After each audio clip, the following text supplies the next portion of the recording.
Hello, good evening, and welcome back to yet another episode of Across the Pond, season 2, as we've dubbed it from the last episode, just because of the long break we had.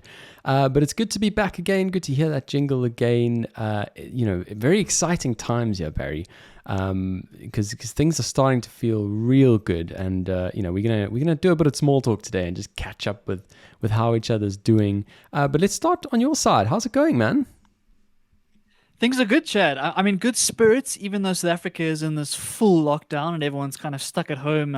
I feel like a bit like a caged tiger, Chad. I went out for a run this afternoon after having not left the house the whole day, and I just was Oh. enjoying the fresh air and like running like I'd been freed for the first time in ever. So yeah, it's a bit of a weird experience, but otherwise working hard, keeping myself nose on the grindstone, and doing what needs to be done. How are you doing?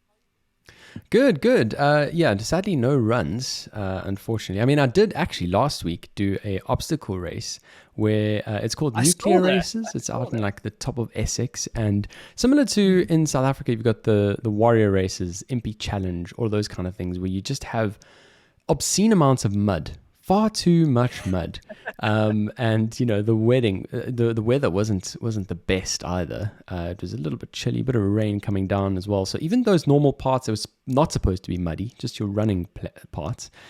Were just this thick sludge that kind of formed this layer around your shoe. But anyway, that was 12 Ks, although my Garmin said it was 15.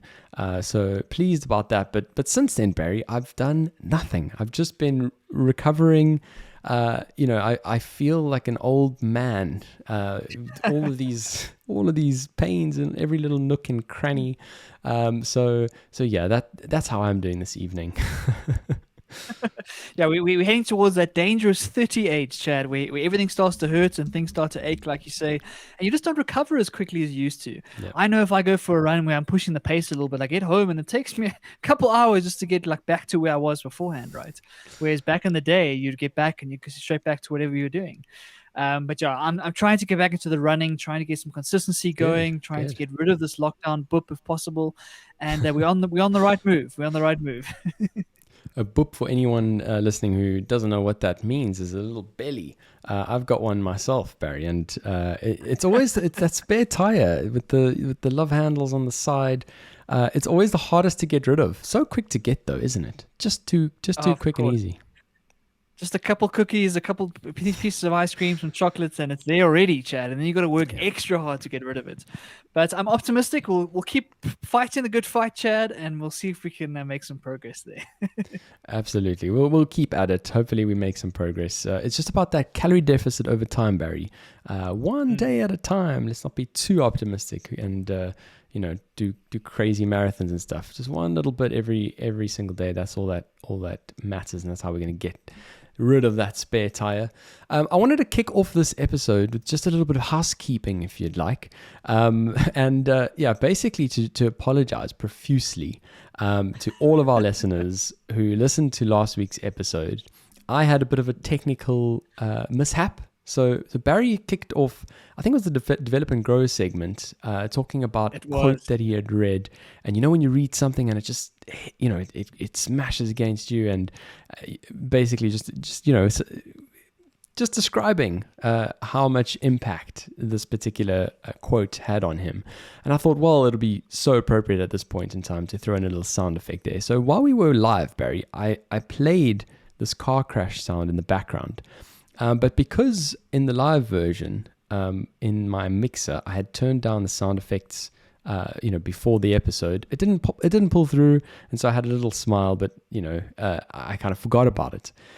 But then when I went to export the episode and did the audio mix down, I completely missed it. And so you received a message from someone was listening to it, was driving, and heard out of nowhere this car crash that was a bit distracting. So that's totally on me. I'm really sorry. Yeah, a big thanks to Ruth for pointing it out because, like you say, we didn't actually realize until we had published it. And Yeah. she sent this lovely message, Chad, saying that it actually sounded so realistic that she was looking around to see where the crash was. And I don't think we don't often think about what people are doing when they listen, Chad. Like we sit and we have this No. conversation, we forget that people are doing other stuff while they're listening. So we do apologize for that. I know it was super loud and super out of the blue, but that's the joys of doing it live, Chad. We aren't able to edit that sort of stuff. Yeah, exactly. And it's I should have caught it in the editing because I would have been able to fix it. But it's out of an hour, and it was actually an hour and a half last week's episode. We were well oiled and ready to go for our first episode back. So it slipped through the cracks. I'm sorry if it caused anyone, any inconvenience or whatever, or just frightened you while you were going about your day-to-day life. So that's the housekeeping wrapped up, Barry. We've obviously got lots to chat about today, but today I got my jab. I got my very first jab. Dude, tell us all about that. What was the experience like, and what happened, dude? Yeah, so I mean, a lot of people are quite shocked that I still haven't had it yet because the sort of under 30 age group has been open for quite a while in the UK. The very first day it opened, I had all good intentions, went onto the website, tried to book an appointment, but there were just too many people there and the appointments were too far in advance. I described last week having lived this nomadic lifestyle. I didn't know where I was going to be. And so I just never booked an appointment. I just never got around to it. No time was ever the right time. But yeah, decided today, basically, after I had done my sort of highly pressurized work, just at work, just to make sure that if anything went wrong, I'd be okay kind of thing. Basically went in today. They've got these walk-in centers. Have you heard of the rugby team, the Harlequins? I have, yeah. Yeah. So basically their ground, which is in Twickenham, it's not the main Twickenham rugby stadium, but they basically turned one of the entrances of the Harlequins ground into a bit of a vaccination center. And so you don't even have to have an appointment. You just walk in, give your particulars, date of birth, all of that kind of stuff. Basically match you with your jab. In my case, it was the Pfizer because of the blood clots for under 30s and the Oxford AstraZeneca. Walked in super quick, super pain-free. Barry, I was expecting it to be, one of those sort of thicker needles, be painful. It really wasn't. It was over in a few seconds. I pleasant experience, and I'm feeling completely fine as things stand. That might be a different story tomorrow. But as things stand, it's all good. That's awesome, dude. I'm super chuffed for you. It certainly is. It's a little bit of comfort to know you've got a little bit of those antibodies in you, and hopefully the side effects for the next day or two are minor. I've heard mixed reactions from people. Some people really have a tough time. Some people barely even notice that they had it. Yep. So it depends on your body. It depends on how you react to it. But hopefully, Chad, it'll be a nice and breezy experience. When do you go back for your second dose? Do you know? Well, this is the thing. It all depends. I think at the moment it has to be at least 8 weeks. Okay. Obviously you can go anytime after 21 days. That's the minimum waiting period before you go for your next one. But just in terms of the NHS and the timelines that they have out there based on demand, at the moment, I think it stands at 8 weeks. It would be nice if I could get one sooner because, obviously, as things stand right now, and we'll talk about it, it looks like those sort of freedoms are coming for those who are double jabbed. And for you to be in that position, you would have had to have had your second jab 14 days before what it is you want to get this freedom from. But it looks like that's on the cards as well. So, as soon as possible, definitely. I just encourage anyone in the UK who's been thinking about it. There's tons of walk-in centers now. You can just Google it. You might not even have to make an appointment. Walk straight in and it's quick and easy. And I guess you're doing your part as well to getting us back to some sort of normality. Barry, I've just seen on the comments now from Jimmy Fire Dragon that it is World Chocolate Day. Did you know that? No ways. How did I not know that? Damn it. I love chocolate. So happy World Chocolate Day to you, man. We're going to have to grab some chocolate after this, Chad. I'm going to have to go and raid the pantry a bit. Yeah, exactly. Happy World Chocolate Day. Today we've also got the England, the Euros, the semi-finals against Denmark. We're gonna try wrap this up as soon as possible so we don't miss that, Barry. I'm sure you're quite keen for that fixture. Dude, I'm so excited. This whole tournament has been absolutely incredible. Every single game has been exciting. I stayed up until the early hours of yesterday night watching the penalties between Italy Cool. and Spain. And so I'm really excited to see if England can bring it home tonight. But I'm a little bit split though, Chad. I kind of want Denmark to win because Denmark's had this amazing story with the Christian Eriksen thing and everyone rallying behind them. Yep. It would be so cool to see them go all the way. But my gut feeling is that England's got maybe a little bit too much for them. What do you think, Chad? What are your predictions for tonight? Obviously, being on this side of the pond, I'm hoping it goes in the way of England. Everyone listening to this, tomorrow, whatever the case is going to already have known the results. But yeah, I mean, I'm hoping it works out well for England. Italy, it's going to be a tough match. They've been playing really well. So we'll have to see. But the whole thing is, I'm not even going to be in England for the final. I'm jet setting off, Barry, to Madeira this weekend. So really looking forward to that and that whole experience of being in a plane and doing all that kind of stuff. And that's going to be fun. But obviously, missing the final in England with the atmosphere on the ground, I'm going to be upset I missed that. You're gonna have to live vicariously through the Instagram stories and the Twitter feeds and all that good stuff. Yeah. If they win, if they lose, Chad, it might be a good place to be if you're not in the country. Who knows? Yeah, it might be. We'll certainly have to see. But just before we even started hitting record, Barry, I was watching obviously Wimbledon. That's been as well, and I think that final is also happening this weekend. So again, on two counts, I'm upset I'm going to be missing that. But we just saw. I just watched like a bit of a historic match. It feels like. Federer, who played really well in his last round, and everyone thought, okay, cool, he's still good. Obviously, he's not the youngest chap. He's 39 years old, but everyone thought, well, potentially we could see another title come from Federer this year again. He's just got knocked out by Hurkacz. I think that's how you pronounce his name, Hurkacz. Fascinating game. Federer clearly just not on his usual groove. But I think it's quite exciting to just get some new players out there. I think he's Poland's number one. But what a great result to be able to watch Djokovic and him battle it out now in the final. Looking forward to that. Yeah, I mean, we'll have to see if it gets to the final because I think this was a quarter, Chad. So I think he's still got to win one more to meet Djokovic. But like you say, I think it's a sad moment because you wonder if it's Federer's last Wimbledon. You wonder if he'll be able to come back after this, right? Because I mean, he put all his whole career on hold. He dropped out of the last tournament, out of the French Open, to prepare for Wimbledon. He's had all these surgeries and whatnot. And I heard the commentators saying that we've always been waiting for that day where Federer looks his age, where he looks 39. Yep. And perhaps today was that day. I mean, he got absolutely thrashed in that third set and didn't look anything like himself. And so, sad on one end because that's the person we grew up with, Chad. The Federer and Nadal rivalry is something that we grew up with and was absolutely crucial part of our tennis journey. And that's coming to an end. And like you say, there's lots of youngsters who are coming up and are starting to compete and starting to put pressure. Of course, Novak is currently well above most of the players. But these youngsters are looking really good, Chad. And so it feels like a changing of the guard. It feels like there's a new generation coming through. And it's exciting to see who the superstars are going to be.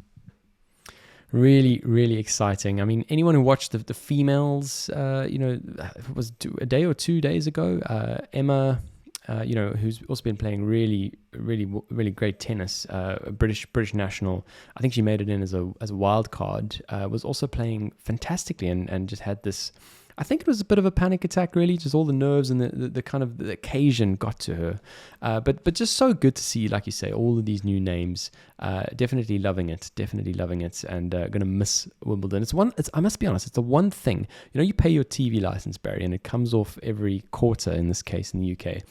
And you're like, oh, it stings. It's a big amount of money. You stream on Netflix most of the time. It's it's on demand stuff. You're kind of like, well, what am I paying this for? And Wimbledon for me is one of those titles that just makes it so worthwhile. To pay that TV license because here in the UK, as long as you're watching anything live, anything at all, you need to have your TV license and it comes included. You can watch Wimbledon on the BBC included. So it's just one of those things. I mean, do you have any of those kind of expenses, Barry, that when you see them come off, they just hit a nerve? Chad, every debit order feels like that. I don't even mean which ones. I mean every debit order that hits that SMS you get from the bank, you're like, oh, oh. Yeah. It's things like medical aid, it's things like insurance. It's like I know I need this stuff, but does it have to be so expensive, Chad? Does it have to be such a big number? That's the biggest question, and unfortunately, you live with those sorts of things. And certainly for us on this side, DSTV is incredibly expensive for what you get, and most people just have to buy DSTV Yeah. because they need Super Sports. So that people do on this side because the DSTV channels themselves are pretty terrible, but it's the Super Sport that is Mm. amazing, and that's what people buy it for. So yeah, similar sort of experience this side, Chad.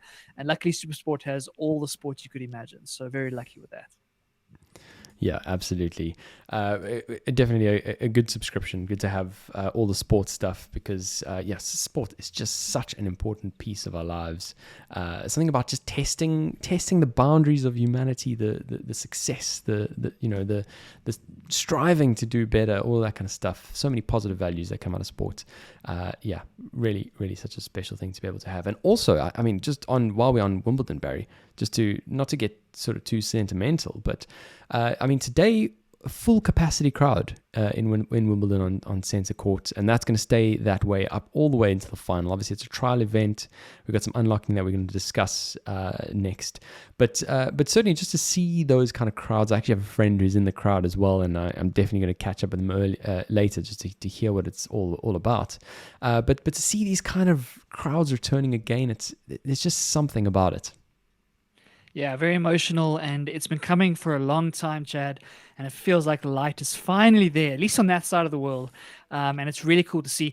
The sport really missing. It missed a lot without the Mm. spectators. Like it's not the same without the roaring crowds and the ups and the downs, and seeing the expressions from the cameraman, getting like pics of the crowd and stuff. It's not the same. It's just not the same to see, Chad. Yeah. And long may it continue. Yeah, absolutely. Okay, just before we move on, I know we've been in this big preamble, but just before we move on, Jimmy Fire also asks if we're going to be covering anything of the Samsung event, as well as the Nothing event, which I think he says is on the 29th at 2 p.m. The Nothing event. Have you heard anything about this, Barry? I follow quite a few tech YouTubers on YouTube, on Twitter. And I've seen these very cryptic images of this Nothing event. Do you know anything about it? I think it definitely needs to be something we have on our agenda. I don't, Chad. I'm going to have to go and have a look at what's going on there. It sounds very mysterious and very compelling. So let me go and do some research, and let's make sure we do a good chat on it when we get there. Cool. No, sounds good. I think it's a new earphone brand or something like that. But yeah, very exciting. We always like to see developments in the tech space. Anyway, I think that's enough preamble. Are you ready to get into the meat of it, Barry? Let's dig in, Chad. Let's dig in. The week that was. Let's chat a little bit about the week that was. I hinted a bit about unlocking, and we chatted a bit about it last week too. But Boris came on this week and had his briefing in the renovated studios. I mean, that was something that we didn't really even talk about, Barry. But you know, the press briefing room that cost sort of millions of pounds. I don't even know the amount. It looks all very slick and good. And of course, when there's a positive bit of news coming through, we like to see that kind of good quality because you know there's some substance behind it. So talking about this next phase of unlocking, and that is what is dubbed stage 4, which is currently set to be the 19th of July. A lot of disclaimers there that it might not be the 19th, but it does talk about what that means for the UK in terms of measures and all of that kind of stuff. Boris did say though that if it's not now, if it's not the 19th, given where the dates are and how well we're doing, given the fact that it's summer, when would we do it, realistically speaking? If we don't do it now, when would we? So personally, I think that 19th date is going to stick around, but there are some disclaimers around that, so that might be shifted. But what happens in stage 4? What does it all mean? So the first thing that he mentioned is that the second dose, and that touches to our discussion now, is going to be reduced from what it currently is 12 weeks, and that's for under 40s, to 8 weeks. So obviously the quicker you get your second jab, the better. The more you can, kind of get that immunity, the more you can carry on with life as normal and feel a bit protected, I guess, and also know that you're protecting the rest of society. So that's quite a positive move. The second thing is to move away from legal restrictions, Barry. And in this way, kind of allow people to make their own informed decisions. Now, there's been a lot of criticism about this and about how people have kind of lost their freedoms, if you will, in a way, in these kind of draconian measures and, this diktat, as Boris says. And so you'll now be able to make your own decisions. So all businesses, including nightclubs, are going to be open again. This is crazy. Just a couple of weeks time, Barry. This is crazy. No limits indoors or outdoors. Currently, I think we're still in the rule of 6 indoors and 30 outdoors. Scrap all of that. No more 1 meter plus rules. No more social distance needed. And then no more legal requirement to wear a mask. So just think of the day of walking into a shop without a mask on. It just feels crazy to me. And then, of course, it's no longer necessary to work from home. So obviously a bit more to discuss there, Barry, but just straight off the bat, thoughts? I'm jealous, Chad. I'm jealous of all these freedoms that are coming your way. And like you say, it is a little bit scary in a sense to go from what we've been through over the past 18 months and then to start to open things up and like you say, get back into things like nightclubs and gatherings and all those good things. But it really is a sign that we're moving in the right direction. And I think your vaccination program has given you this opportunity to actually go and make this happen, right? Who knows how this is going to play out? The only way to test this thing is actually to let people loose and see what happens, right? We don't know how new variants are going to affect things. We don't know how the Delta variant is going to affect there on that side of the world, and you can't stay locked down forever. So this is the way you have to go. And if after 2 weeks or after a month you find out that things are worse than you thought, then you have to make new plans. But for the moment, Chad, I'm very jealous, and I'm looking forward to seeing all your night clubbing on Instagram. It's one of those I actually said to a friend the other day, I think I'm going to be rearing to go back to the nightclub, and you're probably going to go out once or twice, and then you kind of realize, okay, it's a nightclub, it's back to the old days, and you and I think our personalities, Barry, are rather, stay home, kind of work on something, Oh, hey, sorry, are you saying something? I can't hear you. I'm a party animal, Chad. What are you talking about? Are you a party Come animal? on. Okay, sorry. Don't lower my street cred in front of all our fans. Fair enough. Okay, Barry's the party animal, but certainly not suffering from a hangover. Let's just put it that way. Barry yes. Stays away from the alcohol, not suffering from a hangover. So this is all good. But I think it's going to be 1 or 2 weeks of me going back to the nightclub and then kind of pulling back from it, as I was, before the pandemic hit anyway. But I think the novelty of it is going to be really good in the beginning. And like you say, we kind of just have to see what happens, rip off the Band-Aid, see what happens. But I'm confident that it will it'll be all good, just given the levels of vaccination. Some other measures, obviously, test, trace, and isolate. That's all going to continue. I don't think any surprises there. We're not just expecting this to be gone now, but we in that phase of managing it and dealing with it. And then, in terms of the border controls, obviously maintaining these tough border controls, which the UK were initially quite slow to implement, actually. And part of the criticism in the beginning, in the first lockdown, is that we were importing the virus from other parts of the world. And so I think it was only when we got to the stage of variants that, the border controls became a lot harder. And now you've got the green, amber, and red list countries, which are going to be held under review into the future. So I think that's a positive thing. What do you think? Yeah, I think so. I think it makes a lot of sense to kind of run it that way and to do this kind of risk assessment approach. You don't just want to let everyone in from all around the world just because you've now got things under control, right? You want to make sure you're controlling those borders as best you can while still trying to let the freedom of those citizens back and forth. So it makes a lot of sense to me. It sucks that South Africa is definitely going to be on the red list for a while, but hopefully it'll start moving up eventually once we get things under control this side.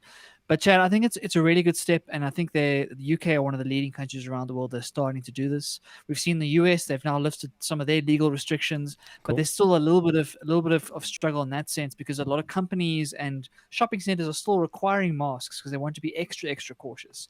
So the big Hmm. thing that I'm keen to see on your side is that even though the legal restrictions are lifted from a government level, do we still see retail stores and shopping centers and workplaces still asking for these sorts of measures because they're scared of contributing to a potential spreading again?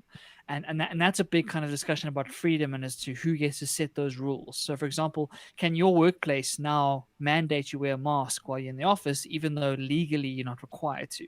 And that raises a whole bunch of ethical dilemmas and different Hmm. questions. And what we've been alluding to over the past couple of months, all of these freedoms we've given up in the past 18 months in this kind of crisis period, in this time of emergency, how do we get those back? Like, how do we? So I'm interested to see how that plays out. Yeah, likewise. Sorry, you cut out there a bit, Barry. So hopefully everything is all still good. But yeah, very interesting. Let's certainly see how it plays out. Just in terms of, I guess, some of the other measures we heard Javid, the new health secretary, talking about essentially some of the other freedoms that you get from having a double jab, and that is kind of reducing, effectively, not just reducing, sorry, but getting rid completely of the self-isolation period.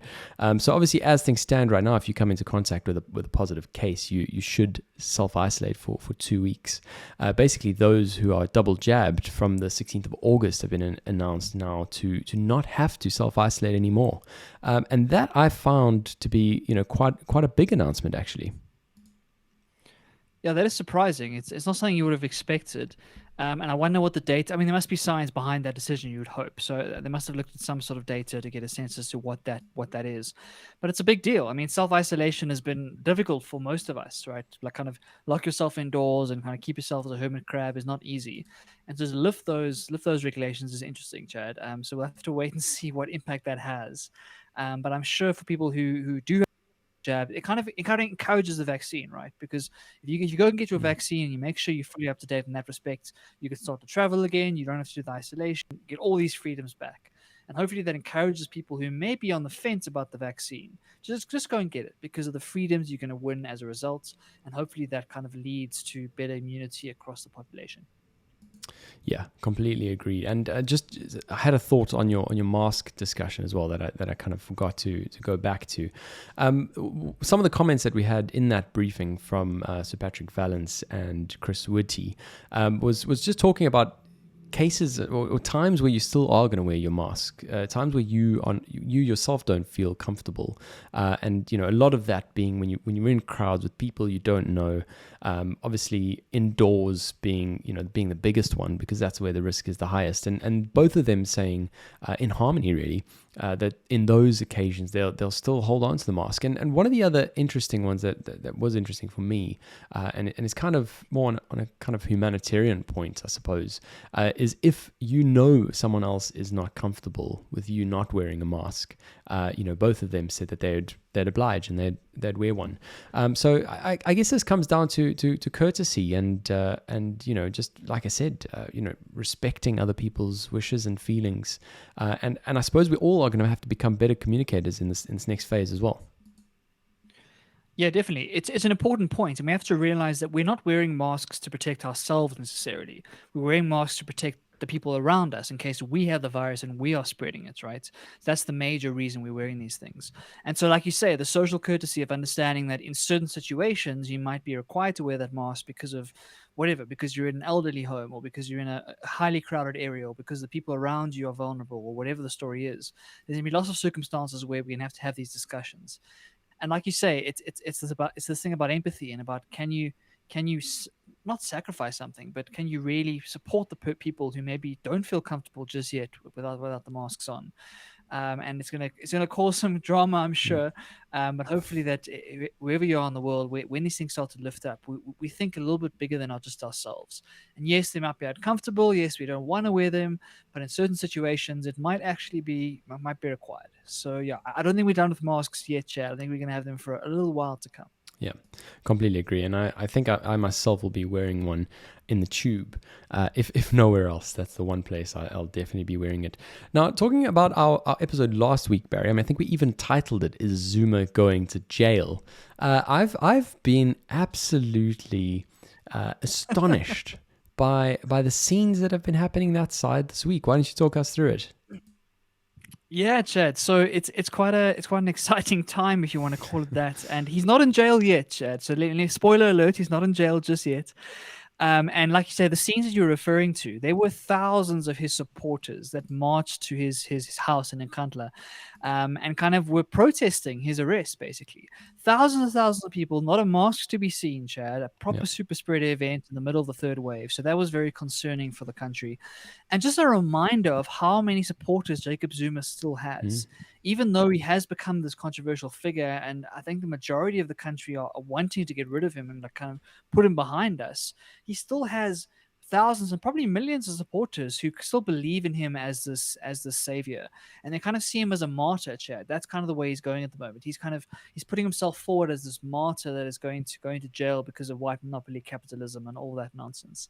And so, yeah, he has been kind of fighting that. He lodged an appeal with the Constitutional Court. And as far as I understand, that wasn't actually legally possible. I didn't Okay. think it was possible to appeal to the con courts. That's kind of the highest court in the land. I don't know how Yeah. you can appeal to that because there's nowhere else to go. And basically, what he was saying is that if he gets sent to jail, it's going to be a death sentence. He's saying that because he's so old, he's in his 80s now. Because he's so old and he's got diabetes and he's got some health problems and he hasn't been vaccinated, he was worried that going into a prison kind of situation is going to be a death sentence for him. And so, as far as I understand, the appeal hasn't really held water because there's nothing to appeal against. Sure. Like the sentence has been done, and the chief of police, Becky Clele, has until tonight, as of recording this, as up Okay. until midnight, to get him into jail. And so, Chad, by the time you're listening to this, you'll know if Zuma is in jail or not. And we'll have to wait and see what the story is. But certainly, he's not going to go down without a fight. And there's actually big concerns about the political implications and kind of the social unrest that could be caused if he does go into jail. Just because what his supporters going to do?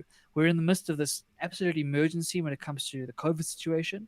And there's worries that this could really kind of get nasty quickly.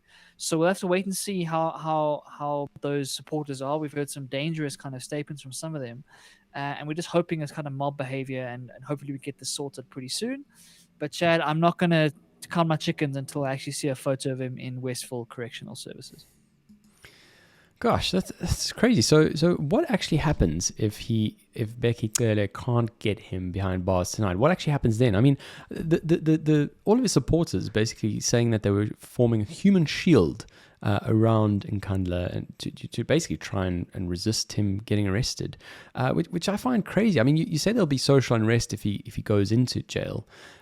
What will happen if he doesn't? Because here is a guy who is blatantly disregarding the law. Does it not? Obviously we've seen this unfold over and over again, and so this is not the first time he's been on the wrong side of the law. But ultimately, if no one can be held to account, even in a case as simple as him walking out of a courtroom when he wasn't legally allowed to, what does the whole judicial system mean? And is there not going to be any sort of social unrest on that front? If he doesn't get arrested as well. It's a really big question, Chad, and it's the right question to be asking. This is a big test of the South African judicial system and kind of how legit are our police force, how legit are our law firms, right? Because try and get him behind bars, and like you say, the fact that he was our former president makes this thing very murky and very Absolutely. difficult. And the fact that his party is still in power, that's what makes this quite challenging. Is that the ANC are in a difficult space because they're still trying to hold on to power. Like they don't have the support they used to have back in the day, and they really are fracturing from the inside. And even Cyril's appointment as president was a very controversial one within the ANC. So there are lots of Zuma supporters who are still within the ANC and still in higher ranking positions. And so it makes it a very difficult political situation to figure out like what is the right thing to do. And yeah, if he doesn't go to jail, I don't know what you do because that your whole law system is based off that fact, that everyone can be held to account. And I mean, I don't know. You have to arrest him somehow, whether by force or by whatever you can. You have to arrest the man. And so, yeah, I don't know, Chad. It's a crazy, crazy story, and it blows my mind that a president can still be this kind of what's the word? This damaging to a country, even years and years after he's left. We were hoping he'd kind of fade into isolation or fade into irrelevance, but now he's back on every newspaper again, and it's quite tough actually. Yeah, so hard to watch. Yeah, especially when you have such a, like I say, such a clear cut case in terms of the reason for his arrest in this time. I mean, there's a lot to be debated in terms of all of the other counts, but certainly on this one, clear cuts. So we'll be keeping an eye on that, and I mean, I hope, just like I guess all the rest of the South Africans out there, that there's some justice at the end of the day.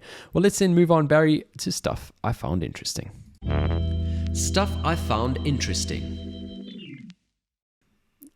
Alrighty, we've clearly had some technical glitches there. Ecamm Live, what is going on?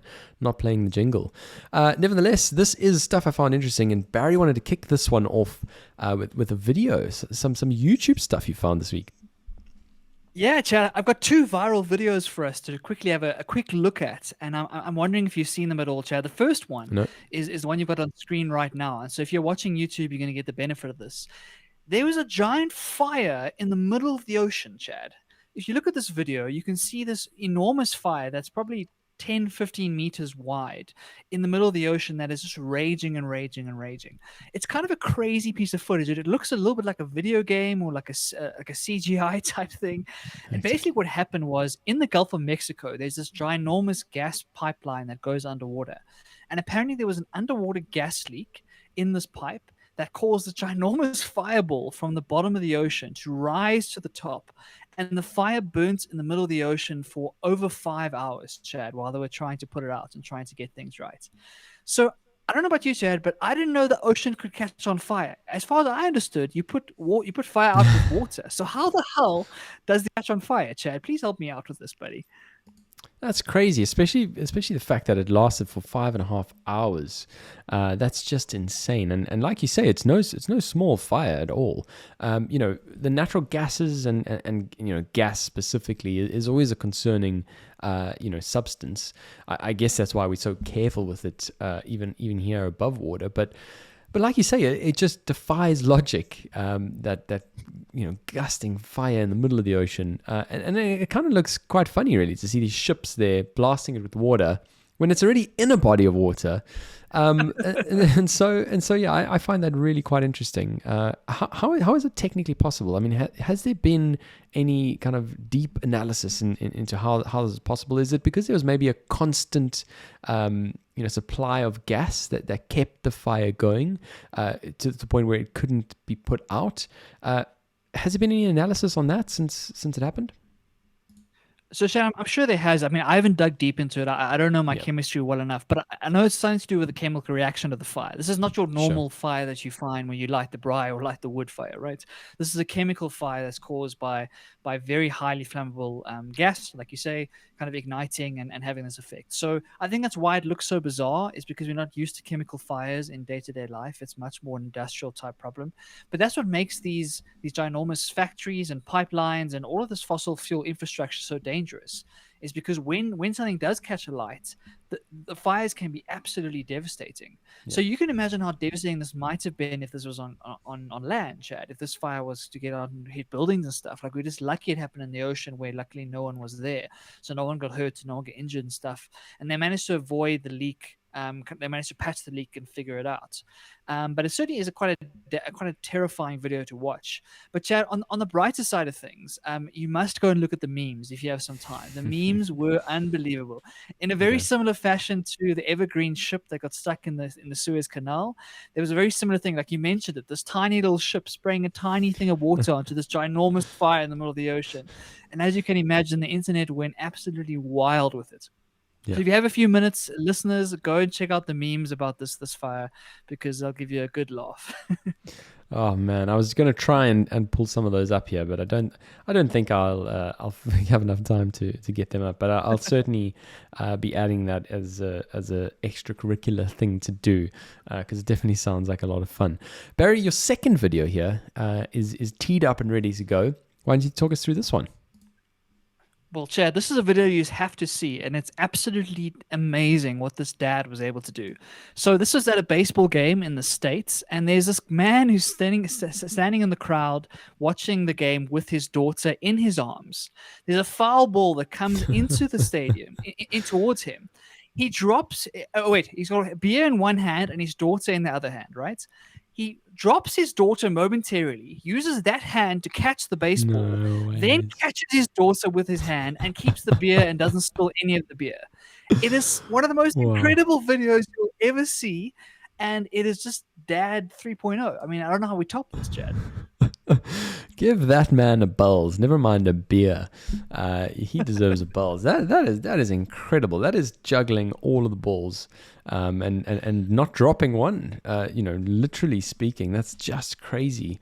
Especially because the ball was also really quite close to the daughter, so he kind of shielded her at the same time as catching it. You've got a guy behind him who's got a mitt and is ready to catch it with the mitt, and he kind of just wangles his hand in between this mitts. Absolutely fascinating. Give that man a buzz. It's a really cool little video to watch. So thanks for bringing that to our attention, Barry. As always, we'll try and leave those two links down in the description of the episode if you're listening to it after the fact, and equally in our YouTube video as well. The thing I wanted to talk about and stuff I found interesting this week, Barry, is the chip shortage. Now, I haven't delved too deeply into this, but it's not new. It's been happening for a couple of months now. I thought that at face value, I thought the reason you can't get a PS5 and an Xbox Series X is because it's just too much demand for them, and I guess that is right. But the inverse there is the supply side, and the supply side is nothing to do with Sony or Microsoft themselves. It's to do with a really big problem that there's just a shortage of chips to produce these gadgets. And so I actually managed to very luckily get my hands on a PS5 today, a digital version, Barry. We don't need the disc anymore. We hopping into the future. But yeah, I find it fascinating that this overwhelming problem because you've got Intel and you've got another company. I think it starts with a T. I don't know the name exactly. And between the two of them, producing the bulk of the chip boards used by tech companies, and here you've got a shortage that's really causing some supply problems. Yeah, Chad, we often underestimate the kind of some of those foundational layers that lie underneath all of our technology, right? And chips are one of them. Chips are the heart of every single device that we have. Like that is the key component that houses all the smarts that we all rely on. And everything built on top of that ecosystem by the more retail brands, the customer facing brands that we know is reliant on those chips. And so the moment you don't have those, you fall into disarray because you cannot produce the devices like you wanted to. And like you mentioned, this has been a problem for a couple months now. People Yeah. have been talking about it a lot and trying to figure out what is the right solution going forward. The biggest problem here is that there's such a huge concentration. There's only so few companies who can make these chips at scale in a way that can feed the Apples and the Sonys and whatnot of the world. And so what we need a diversification across the supplier base so that we have more options to go to so that all your eggs aren't in one basket.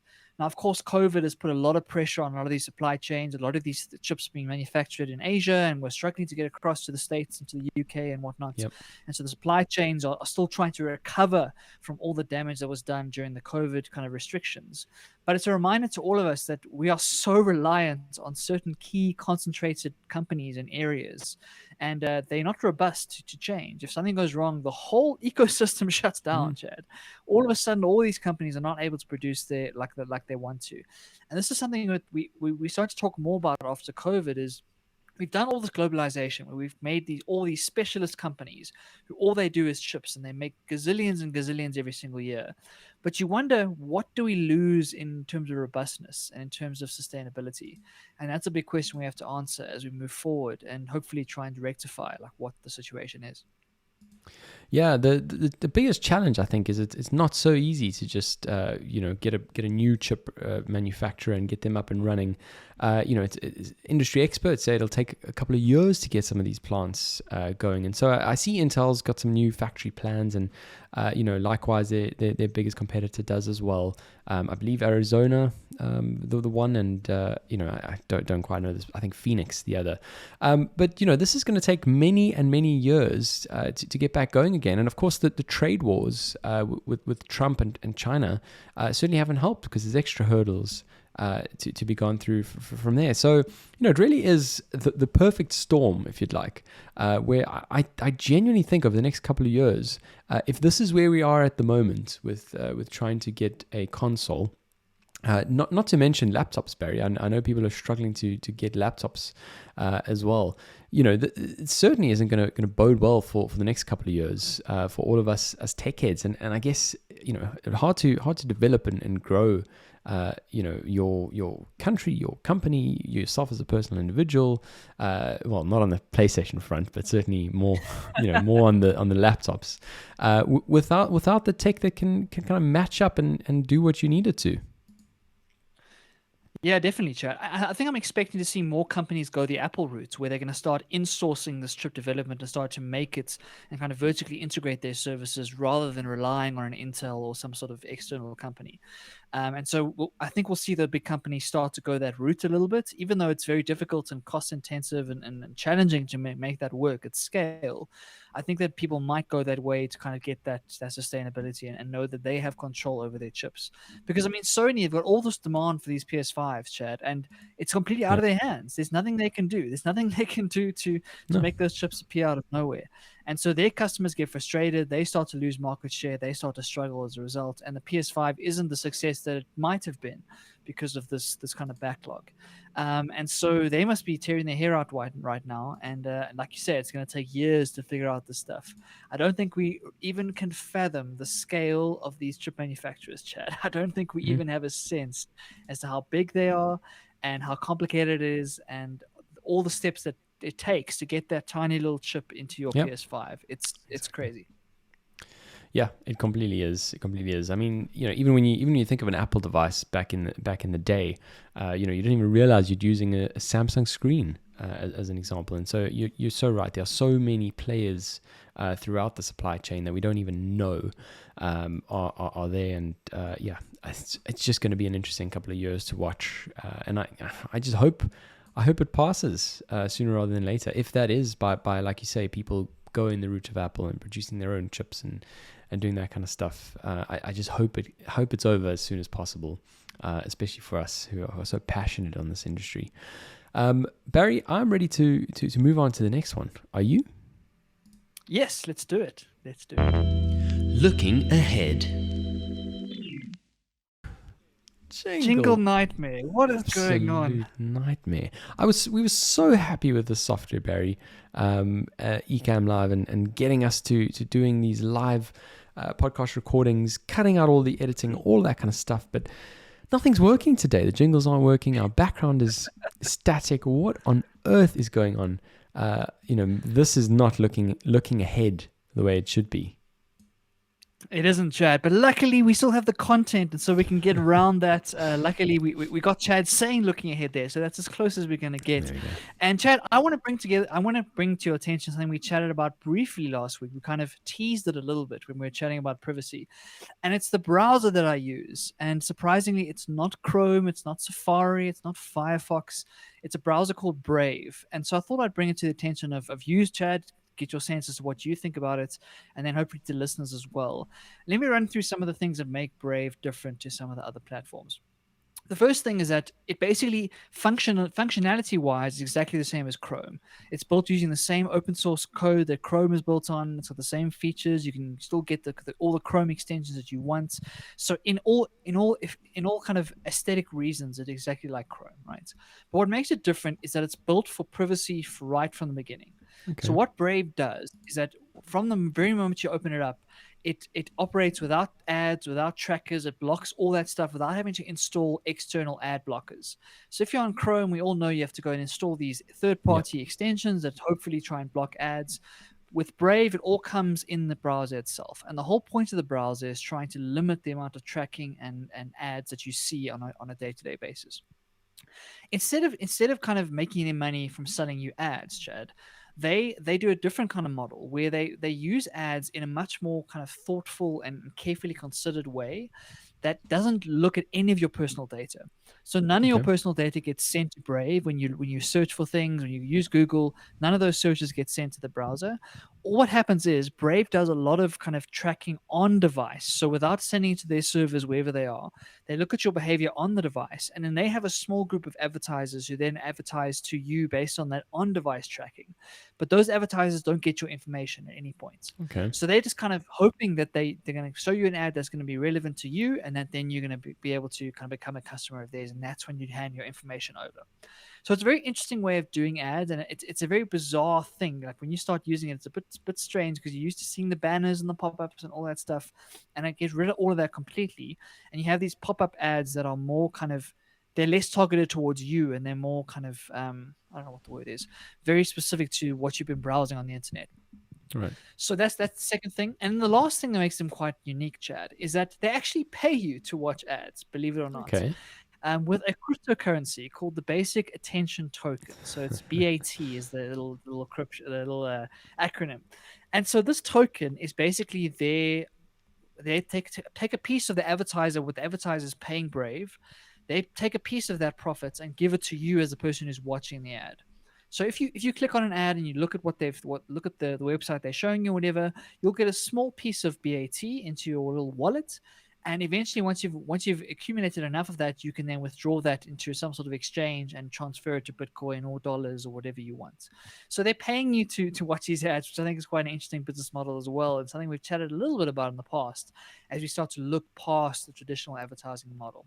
Now, at this point, that cryptocurrency is worth very little, Chad. It's like a few pennies, so it's not a lot of money by any stretch. But it's an interesting way of testing this kind of model. Like, can this actually work? Can you get this thing where you do align the interests of the people who are being advertised to with the advertisers themselves? And the cool thing is, you can take those tokens, Chad, if you want, and you can tip other people on the internet. Cool. So, say you see a tweet that you like. Once you got the Brave interface, there'll be a little tip button next to each tweet. And if you like what the person said, you can theoretically send them some of this token as a tip for their thing, or to a journalist, or to some piece of content you like.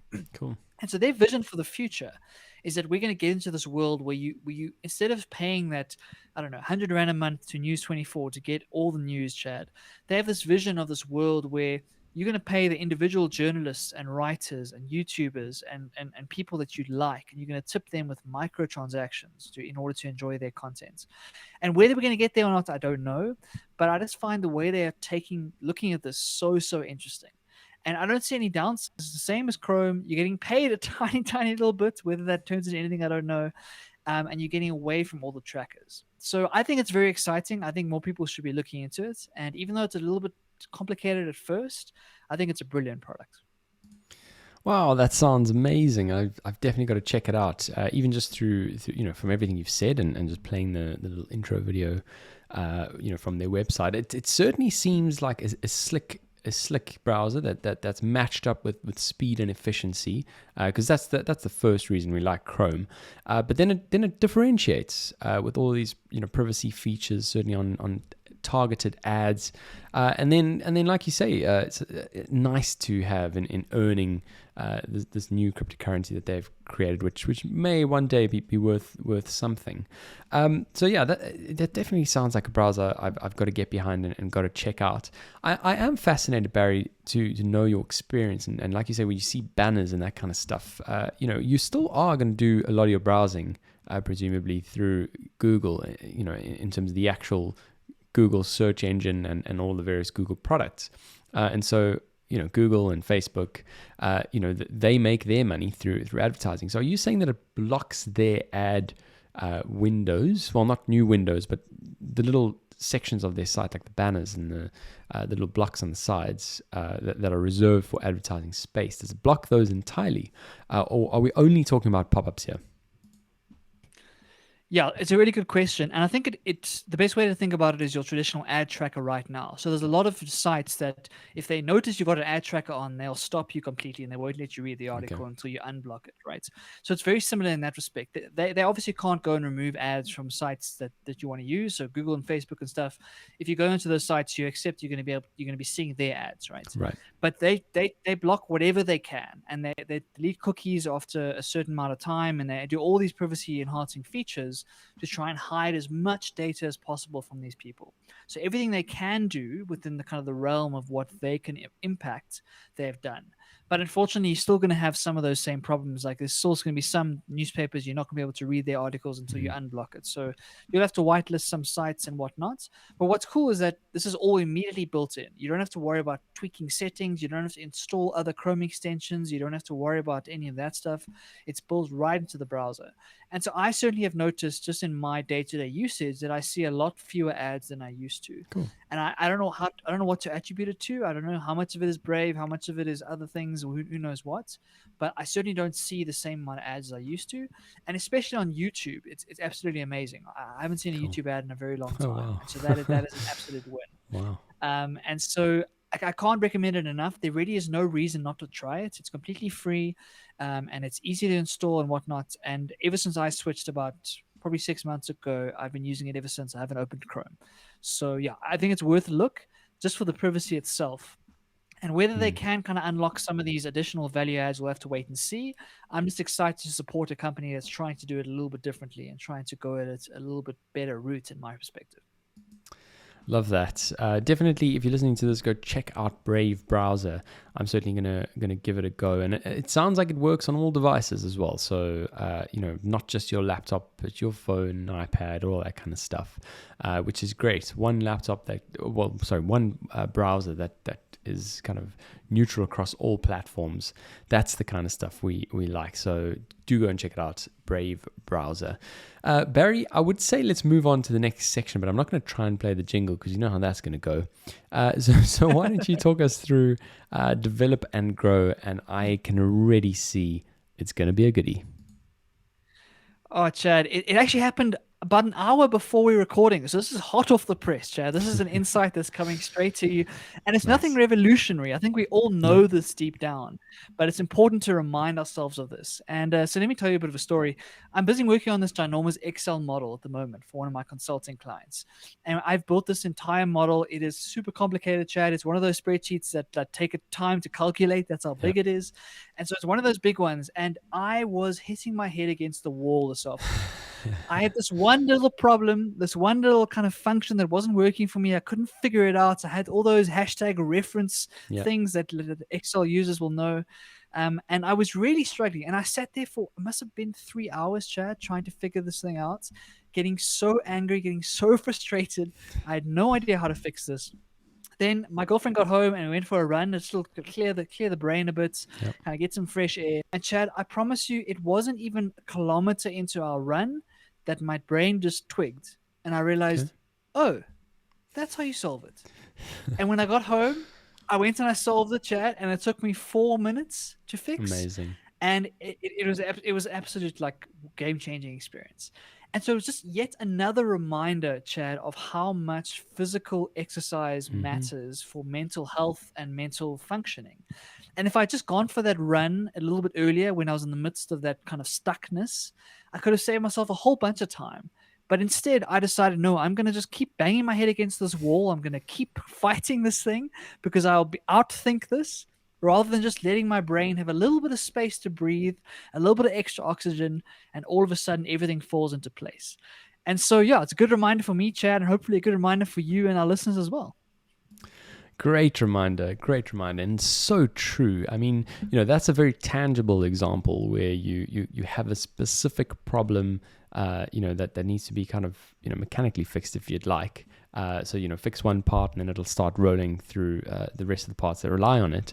But there's so many of other problems that we have in our lives, decisions we need to make, just other things that kind of clog up our brain. And, a run is just the best. So a lot of people love listening to an audiobook, love listening to, a very fast pace, high intensity music playlist. I like running with nothing a lot of the time. I truly do love it. You kind of just focus on the rhythm of your feet and the rhythm of your breathing and all that kind of stuff. And your mind just starts to wander automatically. And I find it to be the most wonderful problem solving time. It's just me time, really. And so long as you're not just trying to keep yourself alive because you're almost dying out there from trying to run too fast. Your mind just goes to these most amazing places, and like you say, kind of approaching a situation with fresh eyes after running.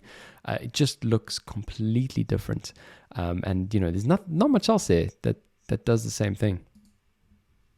Yeah, definitely. And it's not just anecdotal experience, Chad. There's Yep. actual neuroscience like behind this. And I remember taking a course online about learning how to learn. And one of the first lessons was this idea that we have this kind of unconscious brain and we have the conscious brain. Yep. And when your conscious brain can't figure something out, it's very important to kind of go and do something else. So whether it's a run, whether it's going for a walk, whether it's seeing a friend, whether it's changing environments or changing contexts, any of these things can give you that kind of jarring change to your mindset that unlocks that unconscious side of things. It's the same thing as going for a shower, Chad, or sleeping it off and waking up the next morning and realizing, oh wait, I've solved it now that I've slept on it. Exactly. Yep. And way too often we just end up running into the wall again and again and again because we think we can outthink this thing. We think if we just sit here for long enough, we'll fix it. And this is not the case, Chad. It's much, much more effective to realize when you're in that rut or when you're stuck in something and go and change your environment. Go and get a cup of tea. Go and get some fresh air. Go for a run. Go to the gym. Because I promise you'll come back feeling like a whole new person and your brain would have figured it out automatically. It's absolutely magic. It's so true. It's so true. It really is. And I think our first episode, Barry, was on why we sleep. And there's a very kind of, again, tangible example that he uses there, certainly on the sleep side, of a musician wanting to bang their head against their wall because they just can't play a piece perfectly. Like they're one or two notes out just in terms of the timing or playing the wrong notes, not being able to reach, whatever the case is. Go to sleep, wake up, and the very first thing they do is play it perfectly. And it's just amazing. We really are fitted with every sort of resource we need. It's just a matter of kind of unlocking it, getting yourself enough time to sleep, going out on those runs, and ultimately just giving yourself the time to breathe, I guess. Talking about Exhale, Barry, I know we 3 minutes over time. We're going to cut this short very soon. But there's a page I recommend you follow on Instagram. It's called exhalehuma.xls. XLSX. Have you heard of it? I think I have. I think I might have seen some people share stuff. So maybe, yeah. I just love it. These memes are so good. There's just so many. I highly recommend you go and check it out. Excel Humor, especially all of those of you who use Excel on a day-to-day basis. This is you, Barry, fighting for your life in Excel. It's just so good. Oh, jeez. Chad, do you think there's a more influential program than Microsoft Excel? Do you think there's anything that is more powerful in that program? I can't think of anything. I really can't. A lot of the first one that I showed up here was basically playing on the fact that the entire global financial system is held up by Excel, and I broadly speaking think it's true. I mean, every single kind of reconciliation or model or whatever the case, it kind of relies on Excel because it's this perfect combination of a spreadsheet, and ultimately also being able to use code and modeling in the back end, formulas, all that kind of stuff. I mean, you do have all these sort of CRM systems that do a lot of work, but when it comes to actually analyzing or doing something with it in the most flexible, fluid way, Excel is the one. Yeah, definitely. And I think in the spirit of these memes, Chad, I should leave you with my favorite meme, Excel meme. Yeah. And it goes something like this. It's a little bit of dating advice for everyone out there. Just a little bit of dating advice. The advice is, don't hook up where you VLOOKUP, Chad. Don't hook up where you VLOOKUP. Very, very powerful advice. I saw that one. Make sure you take that to heart. Such a good one. What a great note to end this episode of Across the Pond. We've had issues, teething issues, but we've also had some good times. So let's cut it there and move straight on to the football. We're quite excited. Barry, do you think football's coming home? Oh, Chad, I think it is. I think it might be. We'll have to wait and see if they choke. They haven't conceded a goal yet, so that's a good sign. This is true.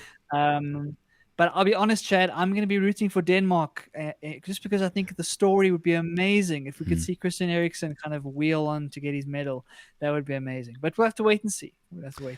Only 15 minutes to go. So everyone, I hope you enjoy the game. Thank you so much for tuning in. We really do appreciate it. And thanks for keeping with all of these teething issues, even though we're in episode 80. We should have had this thing waxed by now, Barry. But sometimes our software lets us down. There's nothing we can do about that. That's all for today. We will see you again next week. Across the pond.